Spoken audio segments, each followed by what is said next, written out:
할렐루야. 한번 따라서 하겠습니다. 쟁기를 잡는 사람. 잡은 사람이 아니고요, 잡는 사람이. 약간의 뉘앙스의 의미가 조금은 다릅니다. 같은 것 같지만은 또 어떻게 보게 되면 또 약간 다른 의미가 있게 되는데, 쟁기를 잡는 사람. 오늘 본문의 말씀은 아주 간단합니다. 예수님께서 이 예루살렘으로 올라가시기를 작정하시고 예루살렘으로 올라가시면서 많은 마을들을 지나가시게 돼요. 그래서 56절에 보게 되니까 함께 다른 마을로 가시니라. 그러니까 예루살렘으로 올라가시는 길에 이 마을도 갔다가 저 마을도 갔다가 다니시는 거예요. 다니시는데 길을 가시게 될 때에 어디 머무신 것도 아니에요. 그냥 예루살렘을 향해서 이 마을로 저 마을로 이렇게 함께 왔다리 갔다리 올라가시는 중인데, 그때 사람이 딱 나타났어요. 그 사람이 이렇게 말합니다. 어디로 가시든지 제가 따르겠나이다. 어디로 가시든지 제가 따르겠나이다. 주님에게는 12제자밖에 없었습니다. 따르는 무리도 있었지만 그 무리들은 제자라기보다는요, 예수님이 행하시는 것들이 참 신기하고 재미있기도 하고, 어떤 때는 속이 후련할 만큼 뻥 뚫려지는 말씀을 통해 가지고 기분이 좋아지게 되는 그런 많은 주님의 그 말씀, 그것들을 생각하면서 따라왔던 무리들이고, 시간이 지나면 날이 어둑어둑해지면 집에 돌아가야지 돌아가고, 그러니까 한 마을을 지날 때마다 따르는 군중이 있었지만 또 돌아가요. 즉 길가를 걸어가시게 될 때는 사실은 군중이 따라다닌다기보다는 주님의 제자들만 함께 따라다니고 있는 그 모습이 아니겠는가 생각을 해보게 됩니다. 자, 길 가실 때에 어떤 사람이, 근데 오늘 본문에는 어떤 사람이라고 나오지만은 이 마태복음 다른 말씀을 보게 되면요, 8장 19절에 보게 되면 같은 내용의 말씀이 있는데 한 서기관이 이렇게 표현을 했어요. 그러니까 어떤 사람인데 그 어떤 사람이 누구였느냐? 한 서기관이었다는 거예요. 자, 서기관은요, 그 당시에 지식의 사람이었고 지도자적인 책임과 지위를 가진 사람입니다. 그들의 삶은 대체적으로 평온하고 안락하고 존경받는 삶을 사는 사람이었어요. 즉 유대 사회 때에 바리새인들, 사두개인들, 서기관들, 그리고 또 하나는 열심당원이라 그래가지고 이 네 개의 파가 있었거든요. 파라기보다는 이제 그 당시에 그런 이제 무리들이 있었습니다. 바리새인들 그 중에 가장 존경을 받았습니다. 약 8,000명 정도밖에 되질 않아요, 바리새인들이. 그래서 많은 존경을 받았습니다. 종교적으로 또 율법적으로 뭔가 바르게 살려고 노력했던 사람들이, 그런 사람들이. 사두개인들은요, 그 숫자 더 적습니다. 그들은요 이제 그 제사를 관장하는, 제단을 관리하고 제사를 관장하는 사람들이 사두개인들이었습니다. 자, 그들 또한 존경을 받았습니다. 율법적으로가 아니라 하나님께 제사 드리게 될 때 여러 가지 제물들을 점검하기도 하고 수고 봉사하기 때문에 많은 사람들의 존경을 받았습니다.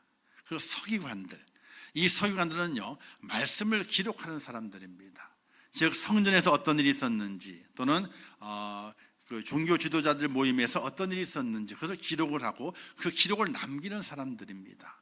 그들 또한 그들이 대단한 그 힘을 가지고 있었기 때문에 유대 사회에서 존경을 받는 사람들이.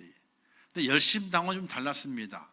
그때가 로마의 식민지에 있었기 때문에 야, 우리가 독립을 해야 돼.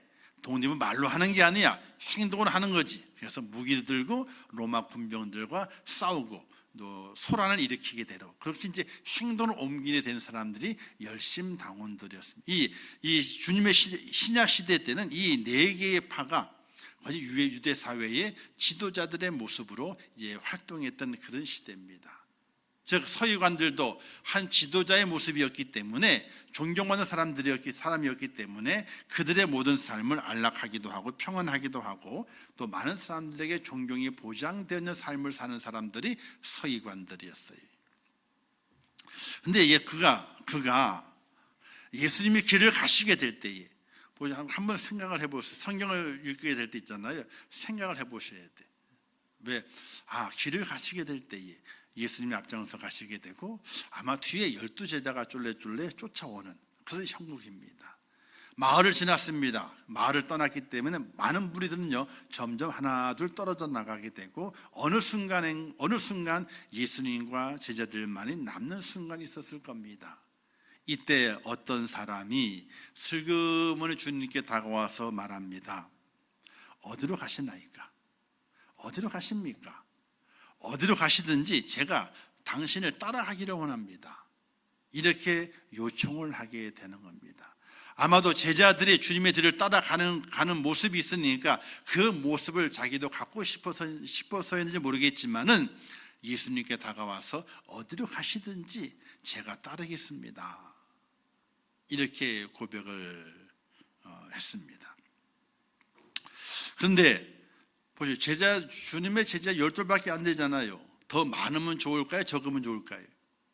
많으면 좋지. 그죠? 많으면 좋잖아요. 그러니까 어느 예수님께 정말 고마운 생각이다. 너가 나를 따르겠느냐? 자, 함께 가자. 또는 좀 더 오버해서 너를 13번째 제자로 삼노라. 그러면 얼마나 기분이 좋겠어요. 그런데 예수님의 말씀이 이상해요. 58절 우리 함께 다시 한번 읽어볼까요? 58절 시작. 예수께서 이르시되 여우도 굴이 있고 공중에 새도 집이 있으되 인자는 머리 둘 곳이 없도다 하시고. 자, 주님을 따르겠다고 얘기하는 그 어떤 사람, 마태복음에서 서기관으로 지칭하고 있는데 어떤 사람이에요. 그 사람의 지위가 높은지 그런 상관없어요. 우리가 확실하게 알 수 있는 부분이 아니기 때문에. 그런데 주님께서 제자로 따라오겠다 그러니까 얼마나 기분이 좋습니까? 예수님이 요청한 것도 아닙니다. 너가 나를 따라오라 분명한 것도 아니에요. 근데 스스로가 어떤 감동을 받았는지 모르겠지만은 어디로 가십니까? 내가 따라오리다. 어디로 가시든지 어디로 따라가겠다는 얘기. 그만큼 이 좋은 후원자를 얻는 게 얼마나 기분이 좋아요. 얼마나 기분이 좋아요. 근데 예수님의 말씀이 참, 여우도 굴이 있고 공중에 새도 집이 있는데 인자는 뭐라 그래요? 집이 없대요. 집이 없대. 세상 말로 빈털털이래요. 너가 내게 무엇을 기대하고 있는지는 모르겠지만은, 자, 여우도 굴이 있지 않느냐? 밤이 되게 여우도 굴 속에 들어가요. 자기 집을 찾아와서. 새들도요 밤이 되면요 자기 집 둥지에 올라갑니다. 그런데 인자는 지금 길을 가고 있는데 인자는 머리 둘 곳도 없다. 세상 말로 내가 가진 것이 없는데 너가 나를 따라올 수 있겠느냐, 이런 물음이에요. 아마도 예수님께서는 이 어떤 사람, 마태복음에서는 서기관이라고 지칭하고 있는 그 어떤 사람의 마음을 꿰뚫어 보지 않았는가, 이렇게 생각이 들어요. 자, 예수님을 왜 따라간다 그러셨을까? 서기관이라면, 서기관은요 더 이상 자신이 이 땅에서 가질 만한 부귀와 영화, 욕심낼 만한 것이 없어요. 왜? 다 가지고 있는 사람이에요. 일단은 부자예요. 그 땅의 종교 지도자들, 바리새인, 서기관, 그리고 사두개인들 다 부자들입니다. 열심당원들은 부자가 아니에요. 그들은 목숨을 내걸고 민족을 해방을 위해 싸우는 사람들이기 때문에 가진 것이 없어요. 그런데 이 바리새인과 사두개인과 서기관은요 일단은 부자야. 자신의 삶에 더 채워져야지 좋다, 이게 없을 정도로 잘 살아요. 또 유대 사회 존경받는 사람들이, 또 로마도 있잖아요. 식민지지만은 자치권을 부여했어요. 로마가 직접 지배하는 것이 아니라 간접적으로 지배를 하게 돼요. 본부왕을 세워가지고. 그러니 유대 사람이 유대 땅을 다스리는 지역 속에서 종교 지도자의 모습으로 바리새인, 서기관, 사두개인들, 이 사람들은요 그들의 위세가 아주 좋아요. 왜 그런가 하니 그 당시에 예수님을 잡아 죽이려고 이 회의했던 산헤드린 공회라고 있는데 여기에 바리새인, 사두개인, 서기관 이들이 공회 회원들이 지금으로 말하게 되면 국회의원들입니다. 국회의원들. 그러니까 부족함이 없는 사람이. 그런데 그가 예수님을 따라가겠다라고 고백했는데 예수님께서 야 여우도 굴이 있고 새들도 둥지가 있는 집이 있는데 인자는 머리 둘 곳이 없어.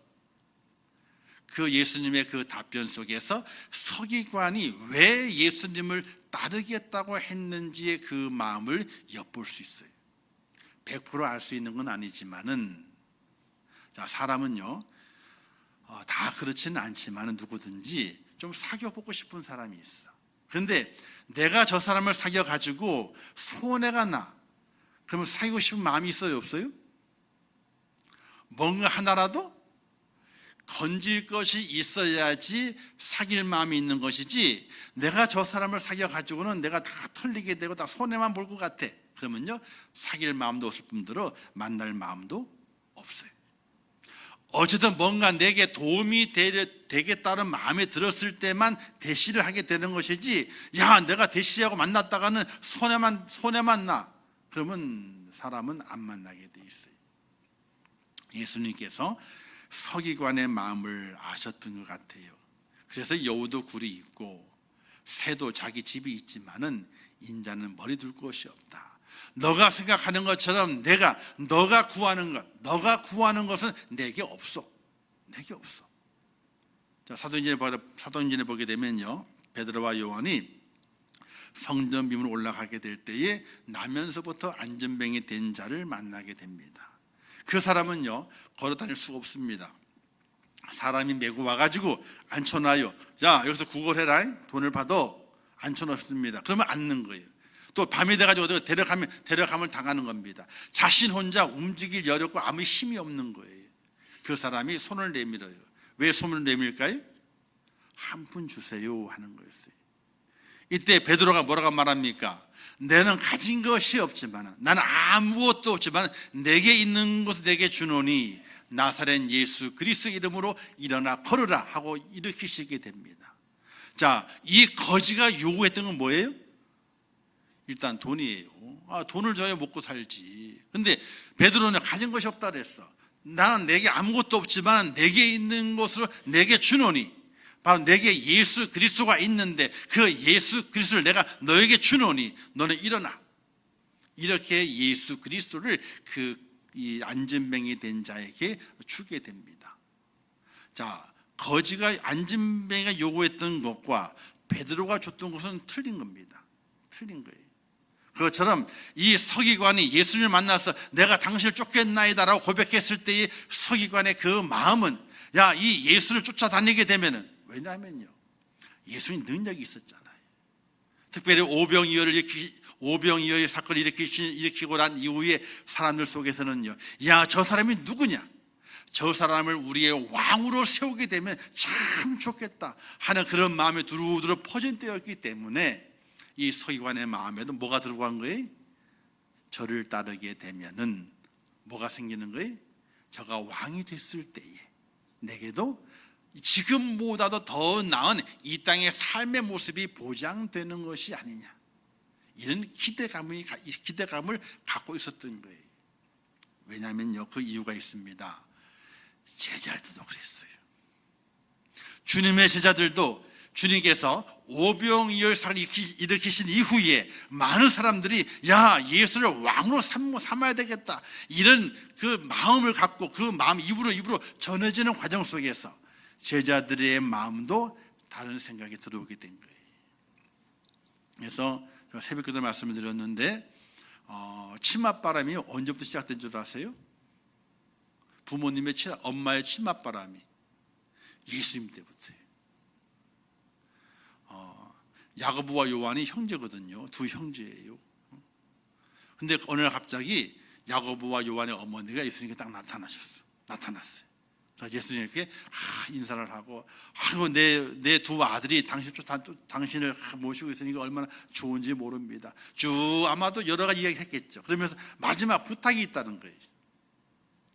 당신의 나라가 임하게 될 때에 내 두 아들을 하나는 좌편에 하나는 우편에 앉게 해달라고 좌총령 우백호 되게 해달라는 부탁을 드리게 돼. 이때 그 얘기를 들은 제자들이요 우락부락했어요. 다른 제자들이 아니 이 엄마가 와가지고 말이지 지금 무슨 얘기를 하고 있는 거냐고 말이지 안에 좌우를 다 차지하게 돼 우리는 뭐냐고 말이 우락부락해져서 제자들이 그 말씀 성경에 있어요. 뭐 최초의 치맛바람인지 그걸 모르겠지만 어쨌든 어머니가 와서 자기의 두 아들을 부탁을 하게 되는 거예요. 자, 왜 부탁을 했을까요? 제자들의 마음속에 어떤 생각이 있는지 또 자기 두 아들의 마음속에 어떤 생각이 있는지 그 생각을 어미가 알아서 어미된 마음으로 예수님께 부탁을 하게 되는 거예요. 그러니까 제자들도 예수님께서 이 땅의 왕이 되기를 원하는 마음이 있어요. 또 그 왕이 되셨을 때 자기들도 좋은 위치에 가서 위세를 발휘하고 권세를 누리고 싶은 마음이 있었어요. 그래서 길을 갔다가도 투닥투닥 싸우고요. 한데 모이면요 딴 얘기는 안 해. 어떤 얘기를 해요? 야 누가 예수님 마음에 들어가지고 좋은 자리에 차지할까? 너냐? 야 뭔 소리야. 내가 먼저지. 내가 가장 먼저 불림받았어 임마. 또 베드로는요 더 으쓱대는 거지. 왜? 야 인마 나는 주님 따르느라고 배도 버리고 집도 버리고 그물도 다 버리고 쫓아왔어 말이. 더 많이 버린 자가 더 위대한 줄 알고 그런 마음을 제자도 갖고 있었단 말이에요. 예수님께서 여우도 굴이 있고 공중의 새도 집이 있는데 인자는 머리 둘 곳이 없다. 왜? 내가 가는 길은 호화로운 길이다? 내가 가는 길은 편안한 길이다? 아니라는 거예요. 십자가의 길인데 너가 그걸 알고 나를 쫓아온다고 지금 말하고 있느냐? 주님께서 대묻고 있는 장면의 모습이. 사랑하는 성도 여러분, 우리는 이 말씀 가운데 깨닫는 은혜가 있어야 됩니다. 우리는 처음에 복음을 받아들이게 될 때에 예수님은 복 받아요 그러잖아요, 그죠?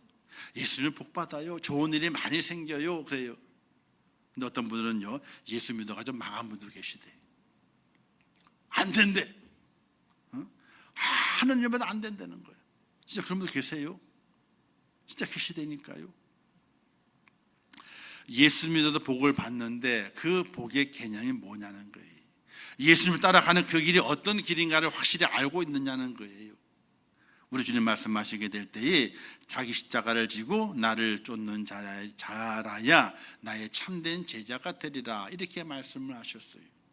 사랑하는 성도 여러분, 예수 그리스도를 믿는다고 하는 것은요 이 땅의 부귀와 영화를 누리는 것 그것을 기대하고 믿는 것이 아님을 우리는 깊이 있게 깨달아 알 수 있어야 돼요. 그거는 부수적인 문제예요. 선물적인 문제예요. 우리가 이 세일 기간 때 보게 되면 저희도 이제 마트에 가서 보게 되면은 여러분들 그러실지 모르겠지만 저희들은요 일단은 1+1을 찾죠. 1+1을 찾죠. 그리고 그게 없으면 어떻게 돼요? 그거 없으면은 어떤 거에 뭐 붙어 있는 게 있어, 그죠? 원 제품에다가 뭘 붙어 있는 게 있어, 이렇게 사은품식 붙어 있는 게 있어요. 그러면 어제 그 사은품이 저거 내가 살라 그랬던 건데 사은품이 붙어 있네. 그러면 그걸 사요. 다른 것보다 붙어 있는 걸 사.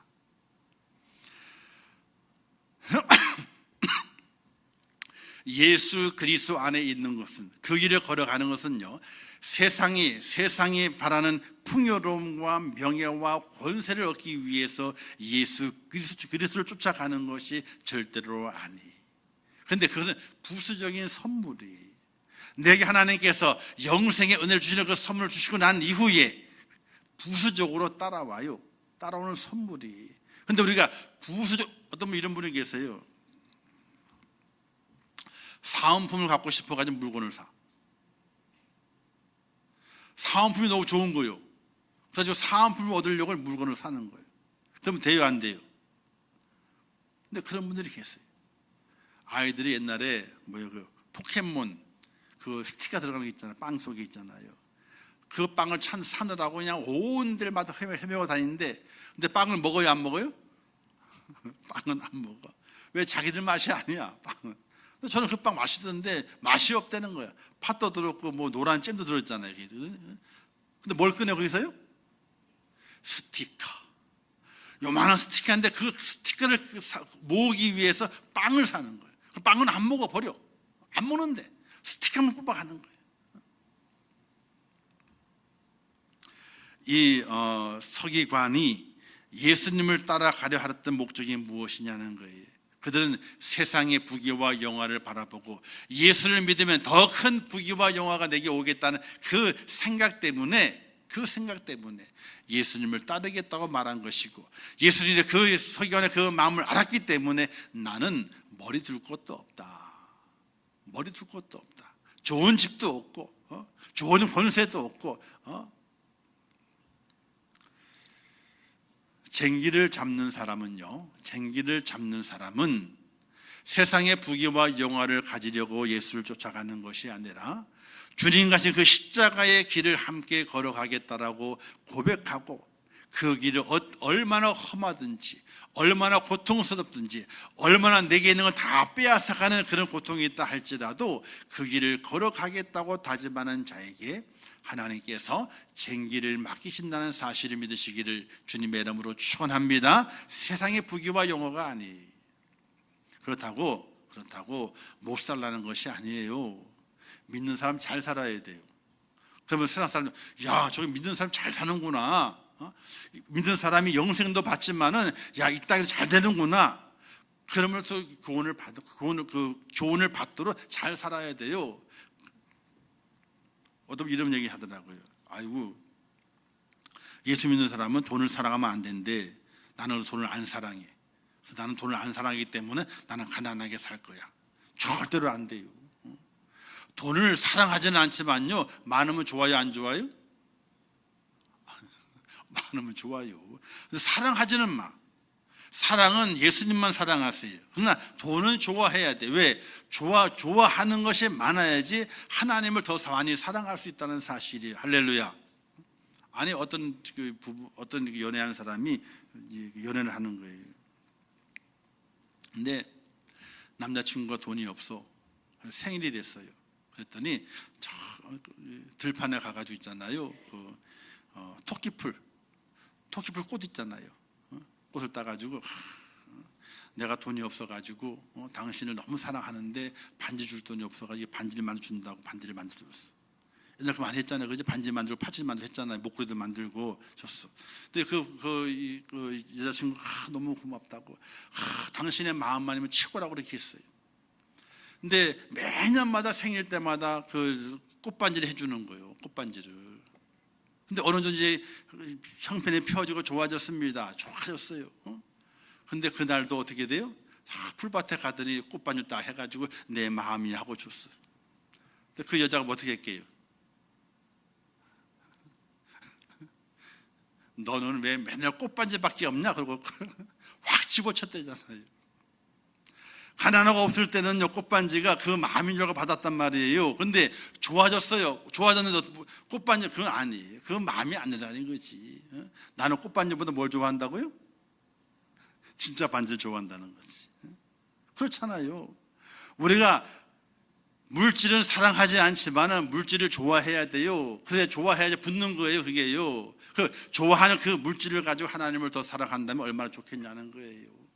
근데 이 서기관은요, 그 마음이 예수님을 따라다니게 되면은, 야, 내가 더 큰 부귀와 영화를 누리겠구나, 이런 마음이 그 속에 있었던 거예요. 그래서 예수님께서, 야, 나를 따라오려면 나와 같이 살아야 돼. 어떻게? 머리 둘 곳이 없어. 그걸 각오해야 돼. 사랑을 손들으면. 그러는 각오와 결단을 가진 자 하나님께서 쟁기를 맡기신다는 거예요. 할렐루야. 그 쟁기를 맡고 있는 자에게 하나님께서 또 큰 은혜를 허락하시게 되죠. 그러나 그 쟁기를 잡을 수 있는 그 사람은요, 그런 십자가를 질 각오가 되어 있는 자가 쟁기를 잡는다는 사실이에요. 저는 두 번째 사람이 있습니다. 근데 그 옆에 아마 다른 사람이 있었던 것 같아요. 그 사람과 함께 온 사람인지 다른 사람인지 모르겠지만 또 다른 사람이 있었습니다. 근데 예수님께서 그 사람이 말하기 전에 먼저 말을 거셔요. 그 말씀이 59절에 있죠. 다른 사람에게 나를 따르라. 아니, 먼저 따르겠다고 한 사람은요, 따르라 하시지 아니하고, 야, 인자는 머리 둘 곳이 없어, 이렇게 툭 말을 던졌는데 그 다음 사람에게는 넌 나를 따르라, 이렇게 말씀하겠다. 근데 이 두 번째 사람은요, 예수님께서 따르라 라는 은혜의 말씀을 주셨음에도 불구하고, 선택의 말씀을 주셨음에도 불구하고 하나의 핑계를 대게 됩니다. 이렇게 말씀하게 되죠. 나로 먼저 가서 내 아버지를 장사하게 허락하소서. 장사하게 허락하소서. 누군지 모르지만 영광스러운 부름 앞에 그런 핑계를 댑니다. 아버지를 장사하게 허락하소서. 이렇게 핑계를 댑니다. 그 당시에 아버지의 장례는요, 그 당시에 아버지 장례를 잘 치르게 되면요, 최고의 효라고 생각했습니다. 유대의 그 랍비들의 교훈에도요, 친족의 장례는요, 거룩한 의무며 사랑의 행동이다 그랬어요. 친족의 장례는요, 그걸 잘 치러드리는 것이 아주 좋은 사랑의 표현이다, 이렇게 교훈할 정도였습니다. 그런데 예수님께서는 그것을 허락하시지 않으시게 돼요. 죽은 자들로 자기의 죽은 자들을 장사하게 하고 너는 가서 하나님의 나라를 전파하라, 이렇게 말씀하시게 돼요. 자, 엄청난 말씀이죠. 아버지의 장례를 포기하고 복음을 전하는 곳에 너는 거기에 헌신할 것을 말씀을 하게 돼요. 엄청난 말씀이에요. 근데 죽은 자는 죽은 자들로 장사하게 하고, 이렇게 말씀하게 돼요. 자, 어떤 일이 이렇게 말씀하게 됩니다. 여기에 장사라고 하는 것이 지금 현재 아버지가 죽었기 때문에, 돌아가셨기 때문에 그 장례를 치르고 오겠다는 것이 아니라, 아버지가 언젠간 죽을 것이니까, 돌아가실 것이니까 그때까지는 아버지를 모시겠다는 그런 말을 이 한 사람이 하고 있다고 이야기하게 됩니다. 그러니까 아버지가 언제는 돌아가실 거니까 그 돌아가실 때까지 내가 아버지 잘 지키고 장례를 마친 다음에 그때서야 주님을 쫓아가겠습니다, 이렇게 핑계를 댄 것으로 해석을 하게 됩니다. 왜냐하면은 그 다른 사람이 그 당시에 바로 아버지가 죽었는데 옆에 있었던 것은 아니라는 거죠. 그러니까 아버지가 곧 돌아가실 거니까, 아니 언젠간 돌아가시게 되니까 내가 그 아버지의 잔치식의 노릇을 다 한 이후에 그리고 주님을 쫓겠다고 하는 그런 핑계를 댄 것이라고 해석을 하게 됩니다. 사랑하는 성도 여러분, 오늘 우리의 삶 속에 하루하루 우리는 어떤 일이 벌어질는지, 어떤 삶이 펼쳐질는지 알 수가 없습니다. 좋은 일이 있을는지 나쁜 일이 있을는지, 급한 일이 있을는지 또는 또 다른 험한 일이 있을는지 알 수가 없습니다. 우리 인생의 삶의 가장 기본은 바로 하나님의 부르심이 내게 있다, 즉 영광스러운 부르심과 거룩함의 부르심이 내게 있다면 그 순간에 어떤 때일지라도 너는 먼저 그의 나라와 그의 의를 구하라 라고 말씀하신 하나님의 그 명령 앞에 다른 모든 내 삶을 포기하고 순종할 수 있는 믿음의 결단의 모습이 우리에게 있어야 된다는 것을 우리에게 교훈으로 가르쳐주고 있다는 사실입니다. 각오를 가져라. 하나님의 부르심이 있다면 어떤 순간에든지 내가 그 부르심 앞에 순종하겠다고 하는 그런 각오를 가진 자야만이 뭘 줄 수 있는 거예요? 쟁기를 잡을 수 있다는 거예요. 그런데 참 어려운 문제죠. 어느 순간 어느 때에 나를 부르셨는데 내가 쟁기를 잡아야 된다, 내 삶을 다 포기하고 쟁기를 잡아야 된다. 참 어려운 문제입니다. 근데 주님 말씀하시게 될 때에 너희는 먼저 그의 나라와 그의 의를 구하라, 이렇게 말씀하셨습니다. 그리하면 이 모든 것을 너희에게 더하시리라. 쟁기를 잡으면은 그 다음에 하나님께서는 너희의 주변의 모든 것들을 어떻게 하나님께서 해결하신다는 이야기. 우리가 성령을 바라보게 될 때에 믿음의 눈을 바라봐야 돼요. 하나님이 우리에게 날마다 좋은 것 주시기를 원하시지 나쁜 것 주셔가지고 어려움을 겪도록 만드시는 분이 절대로 아니세요. 왜? 아무리 악한 나비라도 자기 자식에게는 좋은 것 주지 않겠느냐, 하물며 하늘에 계신 너희 아버지일까 보냐, 이렇게 말씀하시 그 내용을 바라보게 될 때에 하나님은 늘 우리에게 좋은 것 주시기를 원하시는 거예요. 그러나 누구에게 주시게 되느냐? 쟁기를 잡는 자, 가장 먼저 그의 나라와 그의 의를 위해서 쟁기를 잡는 자에게 하나님께서 좋은 것을 허락해 주신다는 하나님의 말씀인 것을 믿으시기를 주님의 이름으로 축원합니다. 그래서 결단이 필요하다는 거예요. 각오가. 저도 우리 어머님 이제 장례 치르게 될 때에 이제 11시 주일도 겨우 그랬잖아요. 근데 주변에 안 믿는 분들은요, 장남이 없잖아요. 갔는데 장남이 없어. 어디 교회 갔대요? 이해를 못해. 이해를 못해.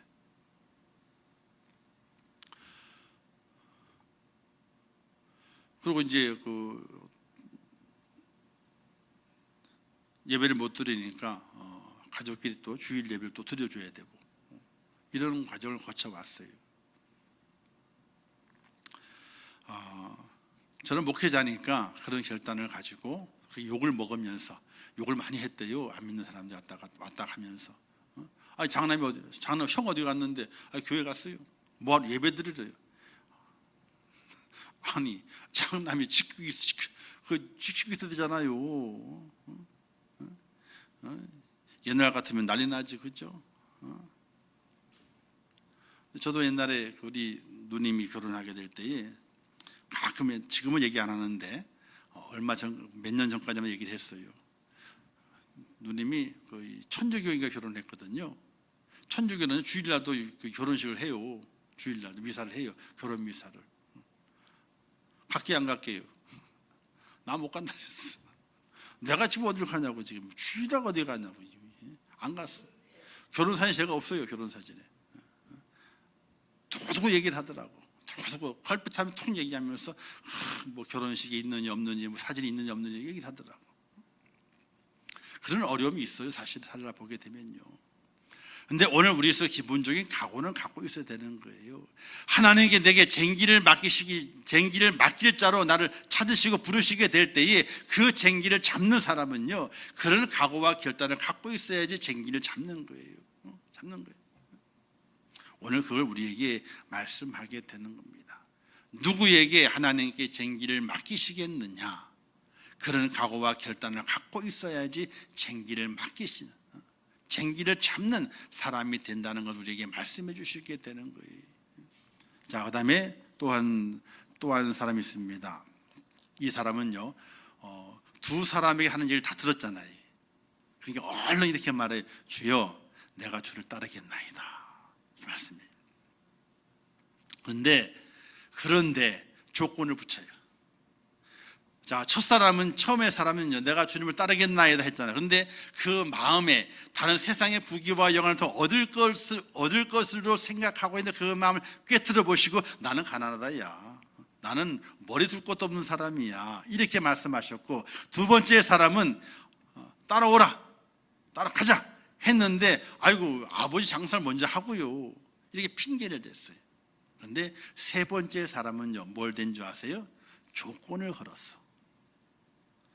첫 번째 사람은 마음이 다른 욕심이 있는 거예요. 첫 번째 사람은. 두 번째 사람은 핑계를 대는 거예요. 핑계를.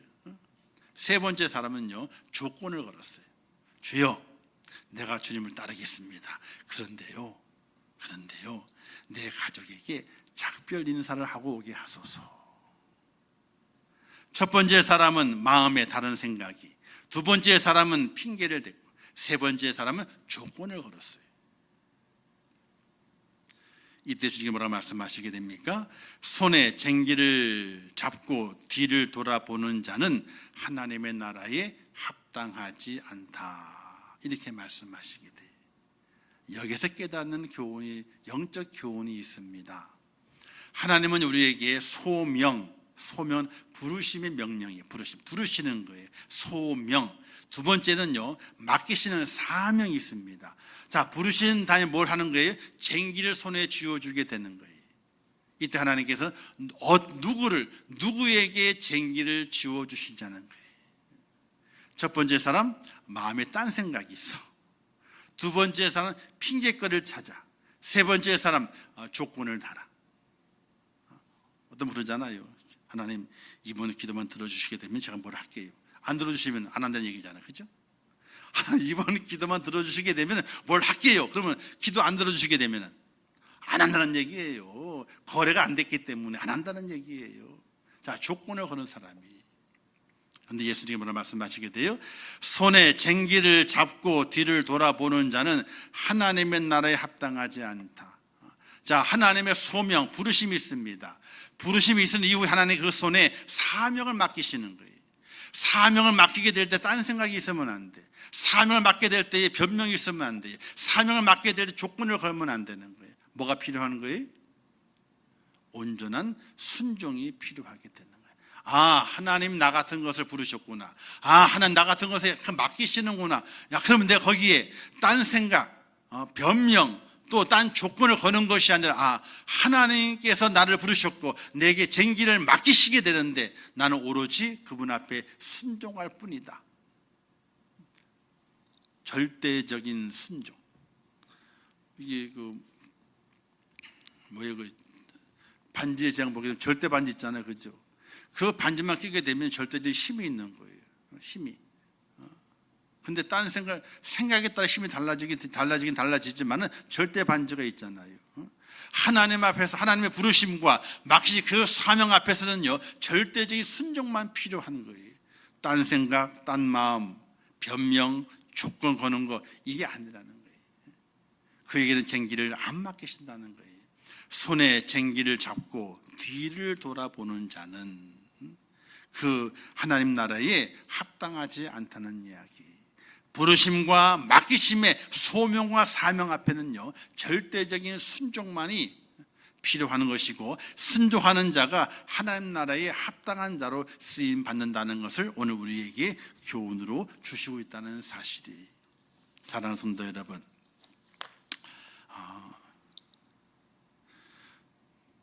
순종하기가 참으로 힘들어요. 힘들면요, 이렇게 생각하시면 돼요. 하나님이 여러분보다 힘이 세요, 안 세요? 하나님 여러분보다 오래 살아요, 덜 오래 살아요? 오래 사시죠? 우리는 유한한 존재고 하나님 영원하신 존재. 그러면요, 순종하기 싫으면요, 나보다 힘이 세니까 어떻게 해야 돼요? 복종하는 거예요. 아니, 힘이 센데 하나님이. 순종은 있잖아요. 내가 하나님과 마음이 통하게 될 순종하게 돼 있는 거 순종하죠, 그죠? 마음이 통하면 순종하는 거예요. 아, 그렇지, 하나님 좋으신 분인데 순종해야지 막 가요. 근데 어떤 때는 하나님의 마음이 안 들 때가 있어. 저도 그래요. 날마다 100% 하나님 마음에 들어 하나님 찬양하고 막 그럴 일 없어요. 순종은 10%고요. 나중에 뭐 해요? 하나님이 세, 나보다. 어쩔 수 없어. 센 거예요. 주먹도 세고요. 다른 건 다 세, 하나님이. 거기에는 순종할 마음은 안 생길지라도, 하나님의 부르심 앞에, 맡기심 앞에 내가 복종해야 되겠구나 하는 그 결단을 세워지게 되면 그때부터 마음이 편안해져요. 순종하면요, 더 마음이 편안해지고, 나중에 복종하게 되면요, 불편해서 그 마음이 편안해지게 돼 있어요. 저도 그렇게 살아요. 한 10% 순종할까요? 저도 어떤 때는요, 하나님의 마음이 안 들 때가 있어. 세상 말로 꼰대 같아. 꼰대 뭔 말이 아시죠? 그죠? MZ들이 그러잖아요. 꼰대라고 그러잖아요. 꼰대 같아. 그런 마음이 들 때가 있어요. 목사라고 맨날 100% 순종하면 즐겁다, 기쁘다, 그렇게 사는 것 아니에요. 한 10% 순종해요, 기쁨으로. 나머지 90%는요, 하나님 나보다 힘이 세. 힘이 세. 어쩔 수 없어. 힘이 센데 어떻게 할 거예요? 힘이 센데. 힘이 세기 때문에, 힘이 센 자 앞에는 버티기면 어떻게 돼요? 어디 하나가 부러지는 거예요. 버티기면. 순종하면요, 온전히 남아. 그렇구나. 하나님 우리가 살아가는 동안에 우리의 마음에 딴 마음 품는 것이 아니고, 핑계걸 찾는 것이 아니고, 조건을 거는 것이 아니라 하나님께 온전히 순종하고 또 복종해 가게 될 때에 그것은 하나님께서 쟁기를 지어주셔서, 자, 네가 이 쟁기를 잡고 이 밭을 갈아라, 농사를 지어라, 하나님 나라와 그 일을 위해서 수고해라, 땀 흘려라. 쟁기가 쥐어지지 않으면요, 수고할 일도 없고요, 땀 흘릴 일도 없어요. 그러나 쟁기를 딱 쥐어주시게 되는 거예요. 사랑하는 성도 여러분, 오늘 말씀 우리가 기억할 수 있는 것은 하나님을 따르고 믿음의 길을 걸어가고 손에 쟁기를 잡고 맡긴 시간을 감당하는 쟁기 잡는 자가 되기 위해서는 속에 다른 마음이 있어서는 안 돼요. 하나님과 같은 마음, 주님과 같은 마음이 있어야 돼요. 그리고 뭔가 세상적인 핑계거리를 찾아서 쟁기를 잡지 않으려고 하는 그런 핑계를 대면 안 돼요. 또 쟁기를 잡지만은 조건을 거는 거예요. 이렇게 조건을 딱 거는 거예요. 그것도 하나님께서 원치 않는 것이에요. 나를 부르셨고 내게 맡기셨으니 내가 온전히 순종하겠습니다. 그러나 순종할 수 없는 일도 발생하게 됩니다. 그럴 때는 하나님이 나보다 힘이 세시니까, 여러분, 힘센 사람 앞에 복종하는 건요 부끄러운 일이 아니에요. 그죠? 부끄러워요 그게? 아니에요. 힘이 센데, 나보다 월등히 힘이 센데 복종하는 게 그게 부끄러운 것이 아니에요. 저는 그렇게 생각하게 돼요. 하나님이 월등히 힘이 센데 그 앞에 뻗팅져 봐야 팔 하나 분질러지고 다리 분질러지고 목 분질러질 텐데 거기에 뻗팅기는 것이 아니에요.